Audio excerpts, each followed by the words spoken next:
الحمد للہ رب العالمین والعاقبۃ للمتقین والصلاة والسلام علی سید الانبیاء والمرسلین قال اللہ تعالی وتبارک فی القرآن المجید والفرقان الحمید فی شان حبیبہ مخبرا وآمرا ان اللہ وملائکتہ یصلون علی النبی یا ایہا الذین آمنوا صلوا علیہ وسلموا تسلیما الصلاة والسلام علیک یا رسول اللہ وعلی آلک واصحابک یا محبوب رب العالمین الصلاة والسلام علیک یا نبی الرحمہ وعلی آلک واصحابک یا رسول الملاحم۔ تمام حمد و ثنا، تعریف و توصیف اللہ جل مجدہ الکریم کی ذات بابرکات کے لیے، جو خالق کائنات بھی ہے اور مالک شش جہات بھی۔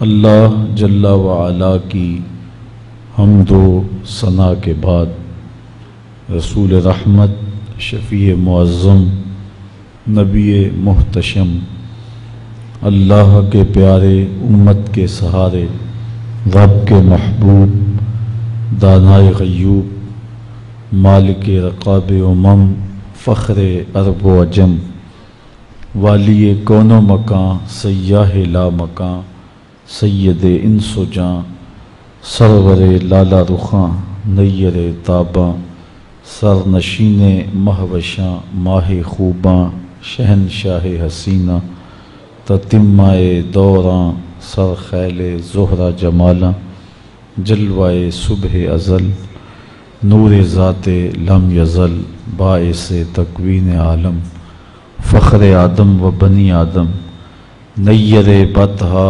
رازدار ما اوہا، شاہد ما طغا، صاحب علم نشرہ، معصوم آمنہ، احمد مجتبی، حضرت محمد مصطفیٰ صلی اللہ علیہ وسلم کے حضور ناز میں اپنی عقیدتوں، ارادتوں اور محبتوں کا خراج پیش کرنے کے بعد، واجب الاحترام، ذوی الاحتشام، معزز، مکرم، محتشم سامعین، السلام علیکم ورحمۃ اللہ وبرکاتہ۔ اسلام ایک مکمل، کامل اور اکمل ضابطہ حیات ہے جو زندگی کے ہر شعبے میں ہمیں رہنمائی فراہم کرتا ہے۔ انسانی زندگی میں جنسی خواہشات کی تکمیل کے لیے نکاح کو مشروع کیا گیا ہے۔ نکاح کے جملہ مقاصد میں سے بنیادی مقصد حصول اولاد ہے۔ نکاح کے دیگر مقاصد میں سے تسکین قلب اور تسکین ذہن ہے۔ نسل انسانی کی بقا کے لیے نکاح کیا جاتا ہے۔ حضور نبی رحمت صلی اللہ علیہ وآلہ وسلم نے ارشاد فرمایا، یا معاشر الشباب من استطاع منکم الباء فلیتزوج فإنہ اغض للبصر واحسن للفرج فمن لم یستطع فعلیہ بالصوم فإنہ لہ وجاء۔ اے جوانوں کے گروہ، تم میں سے جو استطاعت رکھتا ہے وہ نکاح کرے، چونکہ یہ نظر اور پارسائی کا محافظ ہے، اور اگر تم میں سے کوئی نکاح کی فی الحال طاقت نہیں رکھتا تو وہ کثرت کے ساتھ روزے رکھے، اس لیے کہ روزے خواہشات کو توڑتے ہیں۔ تو جب انسان نکاح کی عمر کو پہنچ جائے اور حالات، وسائل اس کا ساتھ دیتے ہوں تو اسے نکاح کرنے میں تاخیر نہیں کرنی چاہیے۔ نکاح کبھی سنت ہوتا ہے اور کبھی واجب ہو جاتا ہے۔ اگر انسان کے برائی میں پڑ جانے کا غالب اندیشہ ہو تو نکاح کرنا واجب اور ضروری ہو جاتا ہے، اور اگر استطاعت بدنی نہ ہو تو پھر نکاح کرنا مکروہ ہوتا ہے۔ حضور نے نکاح کو اپنی سنت قرار دیا، النکاح من سنتی فمن رغب عن سنتی فلیس منی۔ حضرت عثمان بن مظعون رضی اللہ تعالی عنہ یہ جنت البقیع کے پہلے مدفون ہیں، تو یہ کثرت کے ساتھ عبادات، ذکر، اذکار کرنے والے تھے۔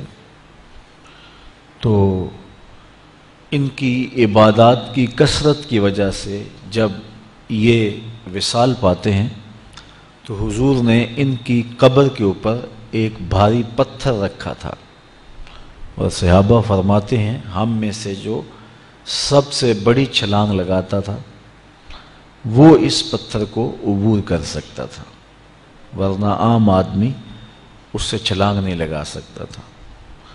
ہمارے بزرگوں نے قبروں کے اوپر جو گنبد بنانے کی دلیل لی ہے وہ یہی لی ہے کہ اس زمانے کا مزار یہ تھا، چونکہ یہ خاص نیکوکار شخص تھے اور صحابہ میں نمایاں ان کا ذکر و فکر اور عبادات کا معاملہ تھا، تو ان کی قبر کو خاص طور پہ نشان زدہ کیا گیا۔ تو حضرت عثمان بن مظعون رضی اللہ تعالی عنہ نے حضور علیہ السلام سے اجازت طلب کی، تبتل کی، کہ نکاح نہ کروں اور ایسے ہی زندگی گزاروں، لیکن حضور نے ان کو منع فرما دیا۔ حضور نے نکاح فرمائے ہیں اور متعدد نکاح فرمائے ہیں، اس لیے اس شریعت میں رہبانیت کا تصور نہیں ہے، لا رہبانیت فی الاسلام، اسلام میں رہبانیت نہیں ہے۔ تو نکاح کرنا حضور کی سنت ہے اور اس کا بہت سارا اجر رکھا گیا ہے۔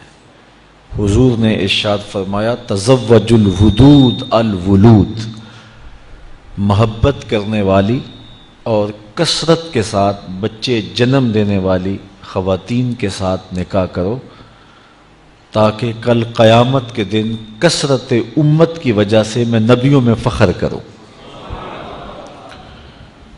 اب نکاح کیوں کیا جاتا ہے؟ حدیث میں آتا ہے کہ 4 وجہ سے نکاح کیا جاتا ہے۔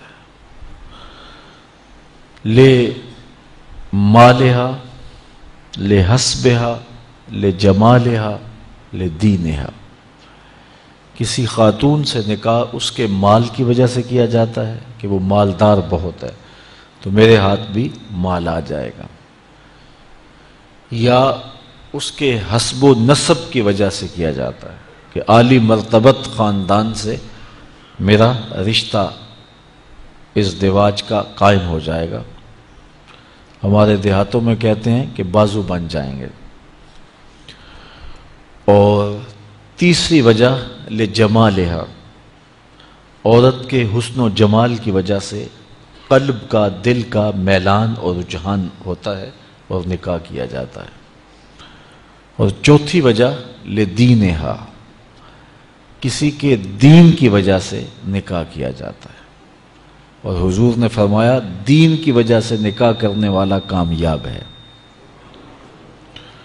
یہودی عموماً مال کی وجہ سے نکاح کرتے ہیں، عیسائی حسن و جمال کی وجہ سے نکاح کرتے ہیں، اور مصطفیٰ کے غلام دین کی وجہ سے نکاح کرتے ہیں۔ حضور نے ارشاد فرمایا جب تمہیں کوئی پیغام نکاح بھیجے اور تمہیں اس کا دین اور اس کے اخلاق پسند ہوں تو پھر انکار نہ کرو، نکاح کر دو۔ تو نکاح کا سبب دین ہے، کیونکہ جس سے آپ نکاح کر رہے ہیں اس نے صرف آپ کی بیوی ہی نہیں بننا، کل تمہارے بچوں کی ماں بھی بننا ہے۔ ابو الاسود الدؤلی یہ بہت بڑا عرب کا شاعر ہوا ہے. ایک دن اپنے بچوں سے کہنے لگا کہ میں نے تمہارے اوپر احسان کیا ہے تمہارے پیدا ہونے سے قبل اور تمہارے پیدا ہونے کے بعد. تو بچوں نے کہا کہ ہمارے پیدا ہونے کے بعد آپ نے ہمارے اوپر جو احسانات کیے ہیں وہ تو سمجھ میں آتے ہیں، لیکن ہمارے پیدا ہونے سے پہلے آپ نے ہمارے اوپر کون سے احسانات کیے ہیں؟ تو ابو الاسود الدؤلی کہنے لگا کہ میں جب اپنے لیے نکاح کے لیے خاتون تلاش کرنے لگا تو میں ایک شاعر ہوں، تو میری طبع میں یہ تھا کہ میں خوبصورت خاتون سے نکاح کروں، لیکن میں نے پھر یہ سوچا کہ میں اپنی خواہش کو مقدم نہ رکھوں، میں اس خاتون کو تلاش کروں جو کل میرے بچوں کی اچھی ماں بن سکے. تو میں نے جب تلاش کی تو اچھی بیوی کے حوالے سے تلاش نہیں کی، تمہارے لیے اچھی ماں کی تلاش کی ہے، اور یہ میرا وہ احسان ہے جو تمہارے پیدا ہونے سے قبل میں نے تمہارے اوپر کیا ہے. حضور نبی رحمت صلی اللہ علیہ وآلہ وسلم نے ارشاد فرمایا 3 چیزیں انسان کی خوش بختی سے ہیں: اچھا گھر، اچھی بیوی اور اچھی سواری. اگر یہ 3 چیزیں کسی کو میسر آ جائیں تو وہ انسان کی خوش بختی ہے. یہ بھی ارشاد فرمایا دنیا متاع ہے اور دنیا کا بہترین متاع صالحہ عورت ہے. اور صالحہ عورت کی تعریف یہ کی گئی کہ مرد جب اس کو دیکھے تو خوش ہو جائے، اور جب وہ حکم دے تو وہ اطاعت کرے، اور جب وہ گھر سے چلا جائے تو اس کی عزت اور اس کے مال کی حفاظت کرے. تو جس میں یہ خوبیاں ہوں وہ صالح خاتون ہے، اچھی خاتون ہے اور اچھی بیوی ہے. حضور نبی رحمت صلی اللہ علیہ وآلہ وسلم نے اس دواجی زندگی کے حسن پر کتنی خوبصورت بات ارشاد فرمائی. فرمایا کہ عورت کے، بیوی کے مزاج سے آپ کو موافقت نہیں ہے، اس کی کچھ عادتیں تمہیں ناپسند ہیں، تو اس کی کچھ ایسی عادتیں بھی ہوں گی جو تمہیں پسند ہوں گی. تو ادھر بیوی کو یہ ارشاد کیا کہ اگر اللہ کے علاوہ کسی کو سجدہ جائز ہوتا تو میں خاتون کو حکم دیتا کہ وہ اپنے شوہر کو سجدہ کیا کرے.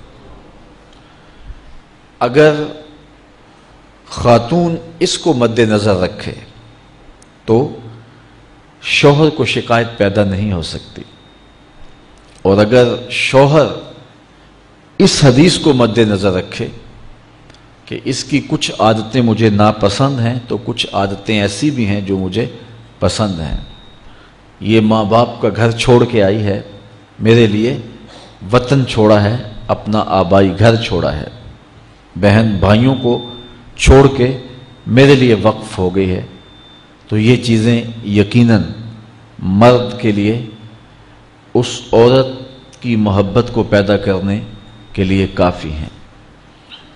حضور نبی رحمت صلی اللہ علیہ وآلہ وسلم نے یہ بھی ارشاد فرمایا کہ جب کوئی شخص نکاح کرتا ہے تو شیطان واویلا کرتا ہے کہ اس نے اپنے آپ کو مجھ سے بچا لیا.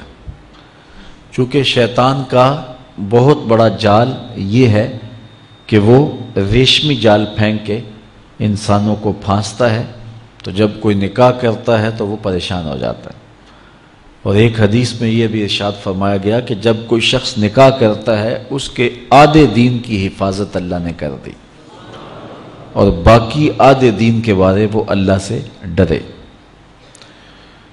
نکاح ایک عہد ہے، ایک پیمان ہے جو زندگی گزارنے کا زوجین کے درمیان ہوتا ہے. اور شریعت اسلامیہ میں النکاح ینعقد بالایجاب والقبول لفظاً بحضور الشاہدین بالغین عاقلین حرین مسلمین. 2 عاقل بالغ مرد آزاد مرد یا ایک مرد اور دو مردوں کی موجودگی میں ایجاب اور قبول کا نام نکاح ہے، اور اس نکاح میں مہر مقرر کیا جائے اور وہ مہر مرد کی حیثیت کے مطابق ہو۔ ہم شادی میں لاکھوں روپے خرچ کرتے ہیں، لیکن جب مہر کی باری آتی ہے تو اس وقت ہمیں 32 روپے اور 10 آنے یاد ہوتے ہیں، جبکہ اتنے پیسے تو بچہ بھی نہیں لیتا۔ اور یہ مہر حق بدا ہے، یہ عورت کا حق ہے، تو یہ کشادگی کے ساتھ حق مہر پیش کرنا چاہیے اور عورت کا حق ہے۔ دو گواہوں کا موجود ہونا، اور پھر نکاح اعلانیہ ہونا چاہیے۔ حضور نے ارشاد فرمایا اعلنوا ھذا النکاح واجعلوہ فی المساجد، کہ نکاح کا اعلان کرو اور اسے مسجدوں میں منعقد کرو۔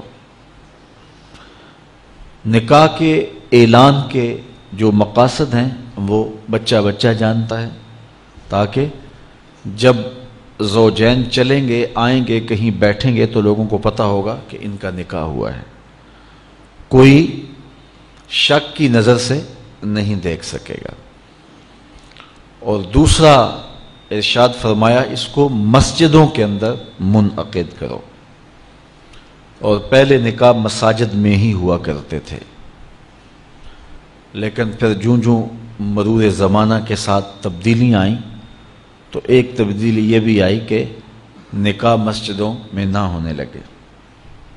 عیسائیوں میں آج بھی جوڑا گرجا گھر میں جاتا ہے اور پادری کو ان کے پاس نہیں آنا پڑتا، بلکہ وہ وہاں جا کر کے عبادت خانے کے اندر اپنے گرجا گھر کے اندر جا کے نکاح کرواتے ہیں۔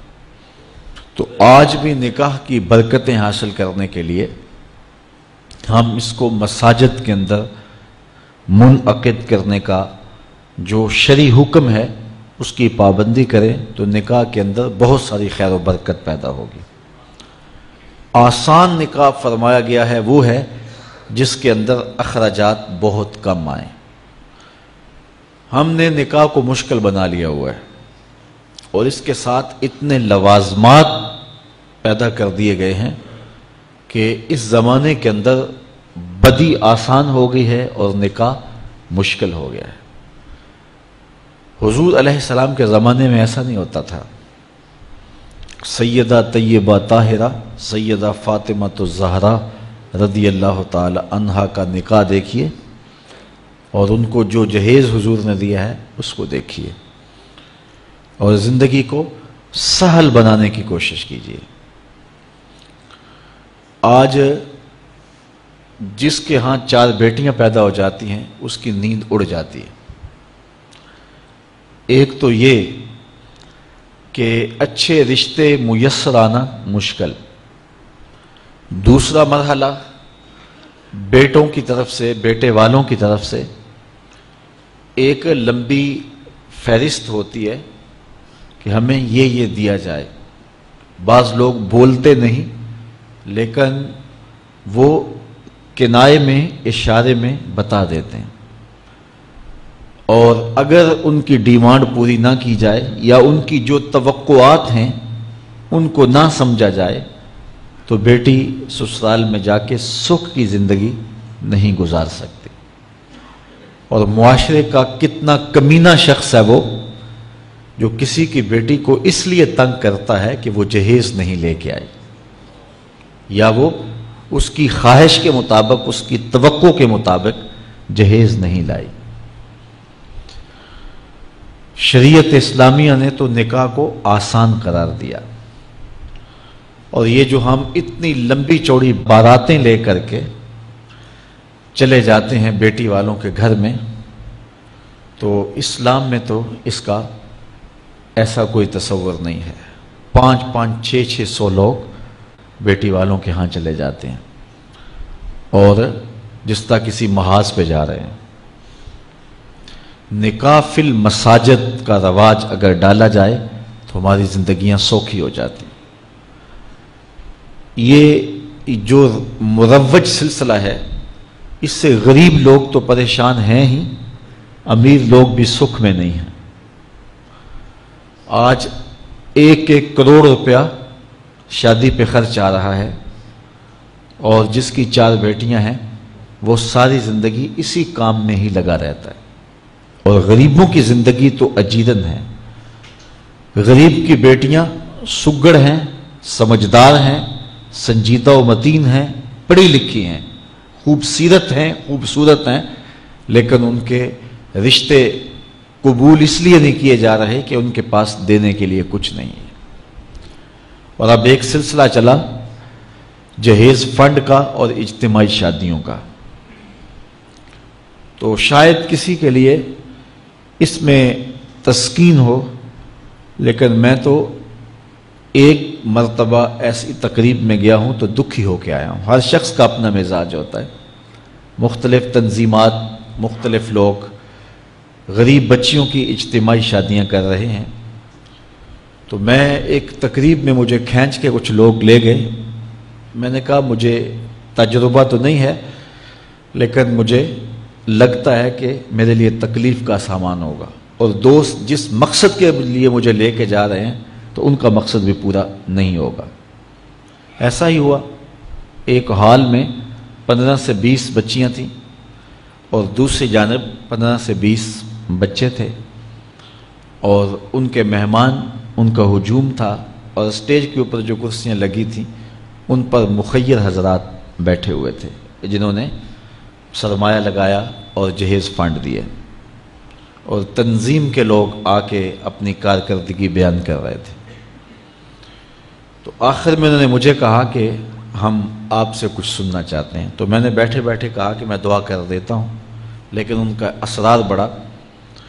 تو میں نے مائک پہ آ کے کہا کہ انسان کی زندگی میں 3 موقع ہوتے ہیں جس دن وہ مہمان خصوصی ہوتا ہے، اور سب لوگوں کی نظر اسی کے چہرے پہ ہوتی ہے۔ ایک جب وہ پیدا ہوتا ہے تو کالا کلوٹا بھی ہو تو ساری بستی اس کا منہ دیکھنے آتی ہے، اور اسے بہنیں چاند کہہ کے پکارتی ہیں، چاہے اس کا رنگ گہرا سیاہ کیوں نہ ہو۔ دوسرا موقع انسان پر اس وقت آتا ہے جب وہ دولہا بنتا ہے، تو سارے لوگ اسی کو دیکھتے ہیں، اور وہ نگاہوں کا مرکز ہوتا ہے، اور چیف گیسٹ وہی ہوتا ہے۔ اور تیسرا وقت اس کے اوپر تب آتا ہے جب وہ چٹا لٹھے کا لباس پہنتا ہے، تو سارا شہر اس کا منہ دیکھنے آتا ہے۔ تو میں نے کہا ان غریب لوگوں سے آج تم نے یہ حق بھی چھین لیا۔ آج مخیر حضرات کو اوپر بٹھایا اور ان کو نیچے بٹھایا ہوا ہے، اس لیے کہ یہ غریب ہیں، اور کسی کے چہرے کے اوپر میں نے کہا خوشی کے آثار نہیں نظر آ رہے، اداسیاں ہیں، اور اتنے لوگوں کو ان کی غربت کا گواہ بنا رہے۔ ایک دم سکوت طاری ہو گیا حال پر، چونکہ مجھ سے وہ کچھ ایسی باتیں سننا چاہ رہے تھے جس سے ان کو داد ملتی۔ میں نے کہا تمہارے جذبے اپنی جگہ پہ، لیکن کاش کے رات کے اندھیرے میں ان بیٹیوں کے ماں باپ کو تم نے کچھ پیش کیا ہوتا اور یہ اپنے گھر سے رخصت ہوتی تو عرش والا رب بڑا راضی ہوتا۔ لیکن برا کرے نمائش کا کہ ہم نے ان بیٹیوں کا تماشا لگا دیا۔ میں ایک شہر میں گیا تو وہاں آج کل وہ پہلے تھا نا عمرے کے ٹکٹ محفل نعت میں، تو آہستہ آہستہ مجمع سمٹ گیا، تو اب ایک نیا سلسلہ شروع ہوا ہے کہ جہیز کی پرچیاں نکالی جائیں گی۔ تو اسی سال آپ کے قرب میں ایک جگہ 10 کے 15 جہیز فنڈ تھے، تو مجھے خطاب کرنے کے لیے انہوں نے کہا، تو بڑے شوق سے منتظم محفل نے بتایا کہ 15 بچیوں کا جہیز بھی نکالا جائے گا، اور اس پردے کے پیچھے ہزاروں بچیاں بیٹھی ہوئی ہیں۔ تو میں نے اپنی گفتگو میں کہا کہ یہ ظلم نہ کرو، یہ زیادتی نہ کرو، تمہارے پاس 100 لوگوں کا کھانا ہے تو 500 لوگوں کو نہ بلاؤ کہ تم قرعہ اندازی کر کے 100 آدمیوں کو کھانا دے دو اور 400 آدمیوں کو کہو کہ تمہارا نام نہیں نکلا. تمہارے پاس 100 کا کھانا ہے تو 100 کو ہی پردے سے بلاؤ اور ان کو کھانا کھلا دو.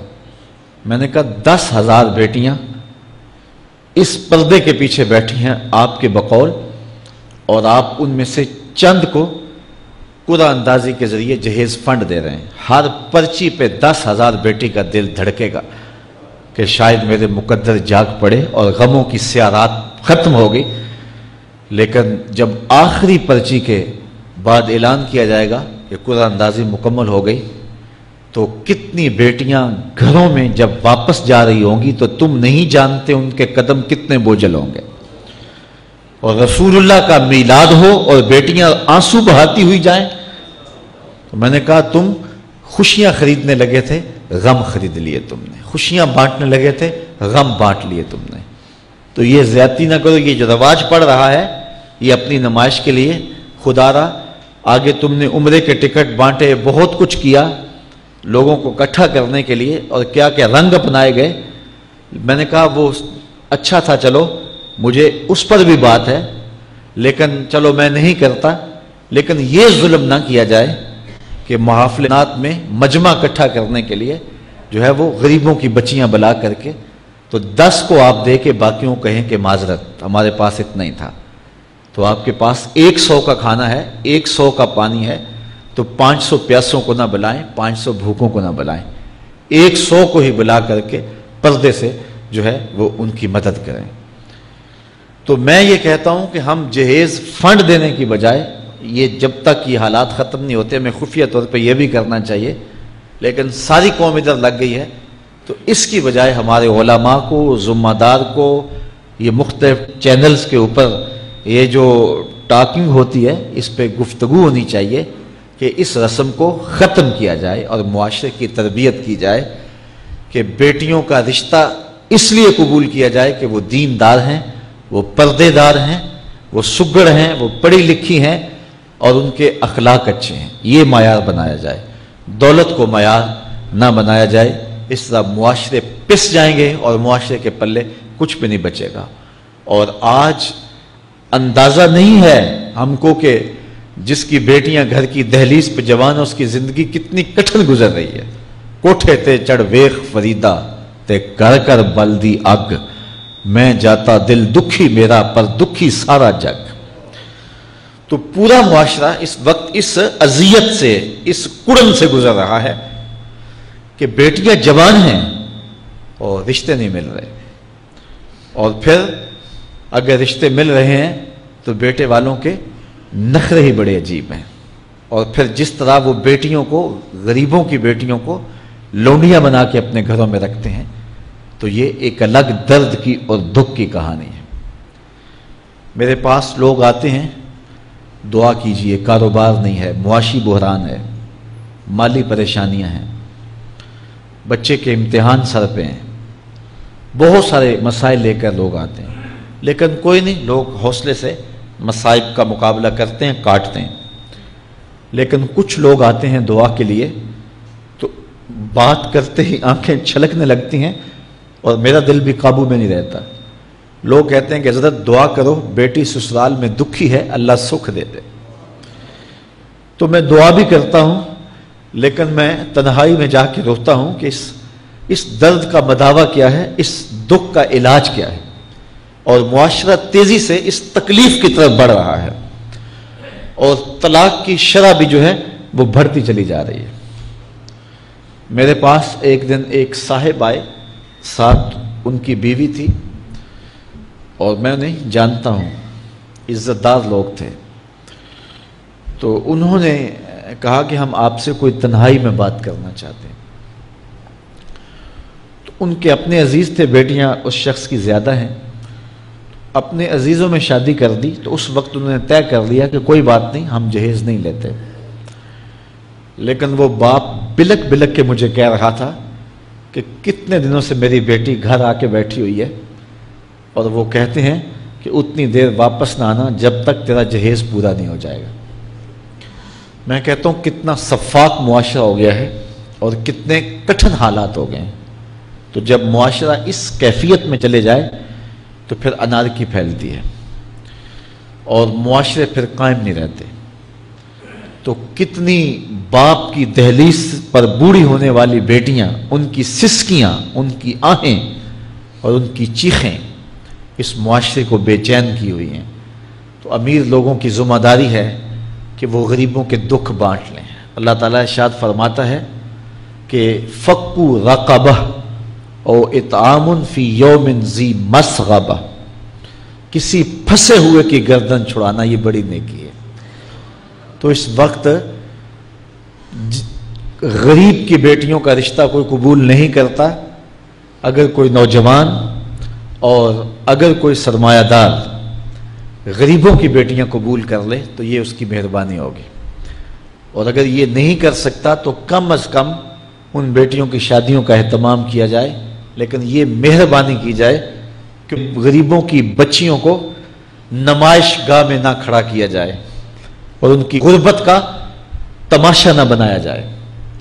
رات کی تنہائی میں ان کے ماں باپ کی خدمت کی جائے تاکہ وہ اپنی بیٹیوں کو عزت سے اٹھا سکیں. میرے حضور نے ارشاد فرمایا وَرَجُلٌ تَصَدَّقَ بِصَدَقَةٍ فَأَخْفَاهَا حَتَّى لَا تَعْلَمَ شِمَالُهُ مَا تُنْفِقُ يَمِينُهُ، جس شخص نے تنہائی میں خیرات کی کہ دائیں ہاتھ نے جو خرچ کیا بائیں کو پتہ بھی نہ چلا، قیامت کے دن جب کوئی سایہ نہیں ہوگا اللہ اس شخص کو اپنے عرش کا ٹھنڈا سایہ عطا فرمائے.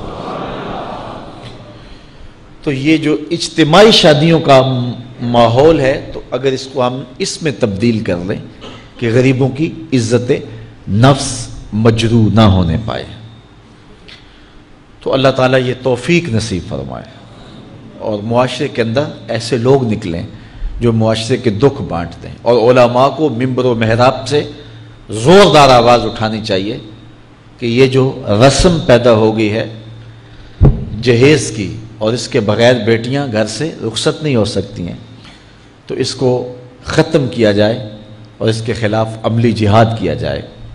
اور اس کے لیے امیر لوگ نمونہ بنیں. غریب لوگ تو نمونہ بن نہیں سکتے، مشکل ہے ان کے لیے، لیکن امیر لوگ اگر نمونہ بنیں تو وہ بن سکتے ہیں اور معاشرے کے اس ناسور کو ختم کیا جا سکتا ہے. اور غریبوں کی بیٹیاں عزت سے اپنے پیا گھر سدھار سکتی ہیں اور ان کو جو ہے ان کے ماں باپ کو تسکین کی اور چین کی نیند آ سکتی ہے. آج میں نے نکاح کے حوالے سے بہت ساری باتیں کرنی تھی، لیکن عنوان ادھر چلا گیا چونکہ یہ ایک سلگتا ہوا مسئلہ ہے اور ہمارے معاشرے کو کاٹ رہا ہے اور توڑ رہا ہے. ایک تو گھروں کی دہلیز پہ بیٹیاں بوڑھی ہو رہی ہیں، اور دوسرا شرع طلاق جو ہے وہ بڑھتی چلی جا رہی ہے. اس حوالے سے میں زیادہ لمبی گفتگو نہیں کرتا، صرف 2-4 باتیں کہ طلاق اگرچہ مرد کا شرعی حق ہے اور اگر نباہ نہ ہوتا ہو تو طلاق دینا ناگزیر ہو جائے تو طلاق دینا ہی پڑتا ہے، لیکن اس کے باوجود اگر کوئی شخص اپنی بیوی کو برداشت کرتا رہے تو قیامت کے دن رب کی رحمتوں کا حقدار ہوگا. جائز کاموں میں جو سب سے ناپسندیدہ امر ہے وہ طلاق ہے، اور جب کوئی شخص طلاق دیتا ہے اللہ کا عرش بھی ہلنے لگ جاتا ہے. امرأہ مردودہ اس خاتون کو کہتے ہیں جس کے شوہر نے اس کو طلاق دے دی اور وہ اس قابل نہیں ہے کہ اس کا دوبارہ نکاح ہو سکے. پہلے ہی بڑی مشکل نکاح ہوا تھا، بدصورت تھی، جہیز نہیں لا سکی تھی، تو پہلے بڑی مشکل نکاح ہوا تھا، اب طلاق ہو گئی تو اب تو اور زیادہ امکان مشکل ہو گیا. تو وہ اپنے باپ کی دہلیز پہ بیٹھ گئی، آگے نکاح کا ارادہ بھی نہیں ہے چونکہ امکان باقی نہیں ہے. تو اس عورت کو شریعت میں کہتے امرأہ مردودہ، لٹائی گئی خاتون.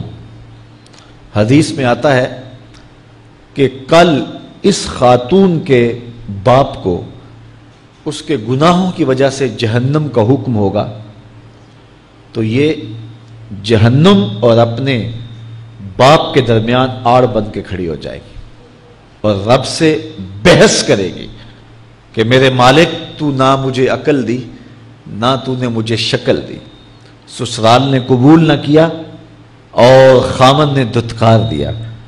یہ ایک بوڑھا باپ ہی تھا جو مزدوریاں کر کر کے میرا پیٹ پالتا رہا، اس کے بڑے گناہ ہوں گے لیکن مالک میں تو اس کو جہنم میں نہیں جانے دوں گی۔ اللہ سے لڑائی کرے گی، بحث کرے گی، اللہ اکبر، الجھاؤ پیدا کر دے گی۔ حدیث میں آتا ہے اللہ اس خاتون کی سفارش مان کے اس کے بوڑھے باپ کو جنت عطا فرما دے گا۔ اگر طلاق دینا ناگزیر ہو جائے، بہت ضروری ہو جائے طلاق دینا اور اس کے بغیر کوئی دوسرا راستہ نظر نہیں آ رہا تو پھر بھی 3 طلاقیں اکٹھی نہ دیں، 1 طلاق دے دیں۔ اور 1 طلاق دینے کا فائدہ یہ ہوگا کہ 3 مہینے کے بعد عورت فارغ ہے، آگے نکاح کرنا چاہے تو کر سکتی ہے۔ لیکن اگر 3 ماہ کے بعد، 4 ماہ کے بعد، سال کے بعد، 2 سال کے بعد اس نے آگے نکاح نہیں کیا تو دوبارہ ان کا پروگرام نکاح کا ہو جاتا ہے تو پھر واپس آنا آسان ہوتا ہے۔ تو لوگ یک مشت 3 طلاقیں دے دیتے ہیں اور پھر مسئلہ پوچھتے ہیں۔ تو چونکہ ہمارے یہاں کثرت احناف کی ہے اور واضح احکام جو شریعت کے ہیں وہ 3 اکٹھی طلاقیں اگرچہ ناپسند ہیں لیکن 3 طلاقیں اکٹھی 3 ہی ہو جاتی ہیں، تو پھر اس کے بعد اپنا مسلک بدلنے کی کوشش کرتے ہیں یا جو ہے وہ ایسے لوگوں سے فتویٰ دیتے ہیں جن کا یہ فتویٰ نہیں ہے اور ایک عجیب الجھن میں مبتلا ہو جاتے ہیں۔ اس لیے اگر ناگزیر ہو جائے طلاق دینا تو پھر بھی 1 طلاق دینی چاہیے۔ جو 3 طلاقوں سے حاصل ہوگا عورت سے الگ ہونا وہ 1 طلاق سے ہی حاصل ہوگا، اور 1 طلاق بھی طہر کی حالت میں دینا چاہیے، عالم حیض میں نہیں، چونکہ ان دنوں کے اندر مرد کا رجحان عورت کی طرف زیادہ ہوتا ہے، اس لیے شریعت نے طہر میں طلاق دینے کا حکم دیا ہے اگر کوئی طلاق دینا چاہے۔ لیکن اگر کوئی حیض میں طلاق دے دے تو پھر بھی طلاق ہو جائے گی، تینوں اکٹھی دے دیں پھر بھی طلاق ہو جائے گی۔ لیکن 1 طلاق اور وہ بھی طہر میں اگر دی جائے، ہاں مہینے کے وقفے کے بعد دی جائے تو پھر بھی موقع موجود ہوتا ہے۔ تو عمومی طور پہ لوگ 3 طلاقیں اکٹھی دے کے بعد میں پریشان ہوتے ہیں، چونکہ طلاق دینے کے بعد پھر پوزیشن سوچ کی اور گمان کی اور ہوتی ہے۔ تو یہ ضروری باتیں تھیں۔ کار ما آخر شدو آخر ز ما کار نشد، مشت خاک ما غبار کوچہ یار نشد، وآخر دعوانا ان الحمدللہ رب العالمین۔ آفاق کے ہر گوشے میں قرآن سنا کر دم لینا، اب رکنا نہیں، اب تھمنا نہیں، فردوس میں جا کر دم لینا، آفاق کے ہر گوشے میں قرآن سنا کر دم لینا۔ بسم اللہ الرحمن الرحیم۔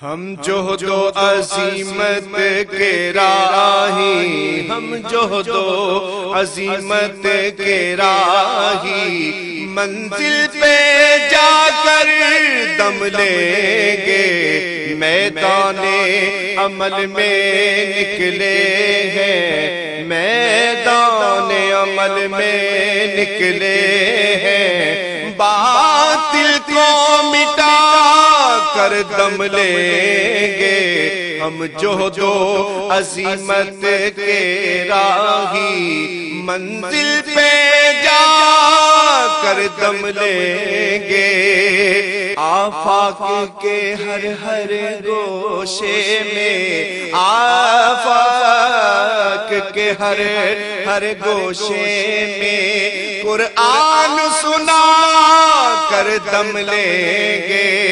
اب رکنا نہیں، اب تھمنا نہیں،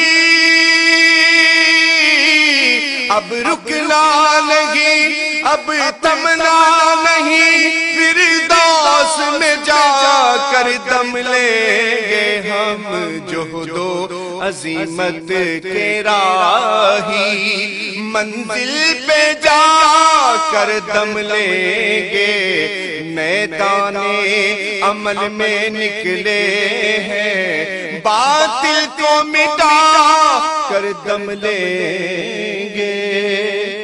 اس دارالعلوم کی ایک ایک اینٹ میں پیار بھرا ہوا ہے، درد بھرا ہوا ہے، تو اس کے لیے دعا گو رہیں، اپنے تعاون سے بھی نوازتے رہیں۔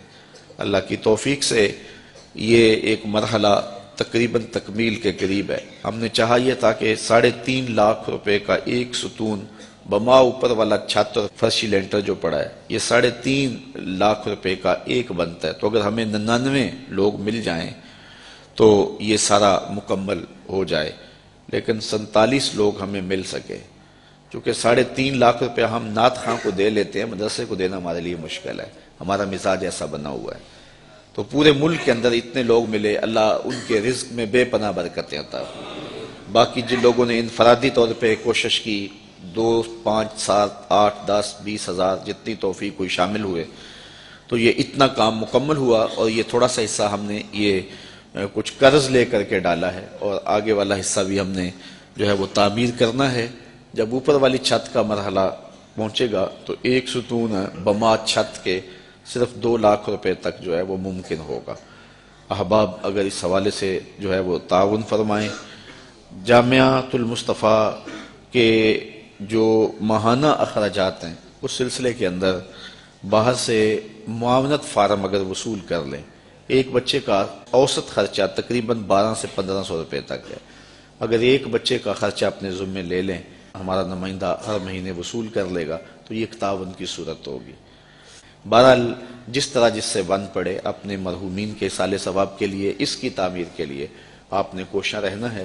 جس نے ایک پائی بھی اس جامعہ کے لیے خرچ کی، اے اللہ اس کو جزائے جزیل دے۔ جس نے گزرتے ہوئے پیار کی نظر سے دیکھ بھی لیا، اس کو بھی جزائے جزیل عطا۔